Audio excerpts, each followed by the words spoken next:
We sometimes attribute to our children sophisticated thoughts and feelings that they absolutely do not have and could not have, you know? He's manipulating me. Yeah, exactly. I mean, one of the things I think that, that we did very differently when my daughter was very young is that, she's a little creature who is learning. Her brain is wiring itself to the world that we created for her. And she's learning, which is really taxing, actually. Like learning, the two most expensive things your brain can do are learn and move your body. So, she's got a lot going on that she's learning. But sometimes learning requires that you have mastery over your environment. So who's her environment? Us. We are her environment. When your kid tries to manipulate you, so-called manipulate you, one way to think about that is that that's a really good thing because your child is attempting to have agency, mastery, right? It's not necessarily a bad thing. It's actually, you might not like it. I mean, I'm not saying I liked it and I'm not saying I always allowed it to happen, but secretly, internally, I was applauding. Actually, my husband and I would just applaud really after she would go to bed, because what it means is that she's an active little agent who is learning how to, take control of her world.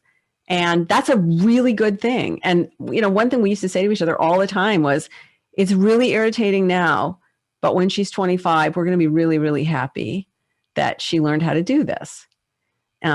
You want her to know her boundaries, right? She has to figure them out, right? Well, you have to help her figure them out. You have to set the context for her to discover them and learn about them. But the point is that she's not manipulating you in any malevolent way. She couldn't possibly, because she doesn't have the mental machinery to do that yet, She's just trying to get what she wants in a way that is active and agentic, like being an agent. And that's a good thing, especially for girls, actually. That's a really good thing. It's just that, it has to be tempered and so, when one time I offered her, do you want 3 little M&Ms or, I think I offered her, do you want 3 M&Ms or do you want a cookie? And she said, I want 2 M&Ms and the cookie. And I was like, atta girl, like inside. I was like, atta girl. That's, Learn to negotiate. This is exactly. Thing, right? Yeah, exactly. So my point is that, of course, I'm not reducing everything to body budgeting. I'm just saying that when you get frustrated, you're having a battle of will with your kid.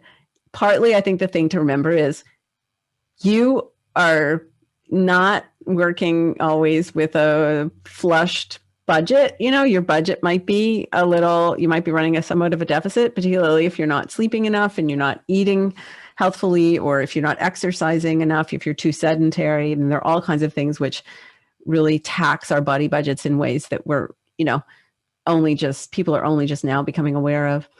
But also, to some extent, it's a battle of control in a good way. So really what you're teaching your kid is where it's okay to be, an agent and try to control your environment, and where it's a good idea to dial that back a little bit.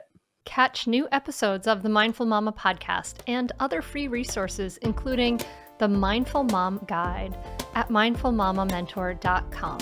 You can listen to every back catalog episode, including interviews with Dr. Dan Siegel, Janla Van Zant, Sharon Salzberg, and get meditations, join our private Facebook group, and more.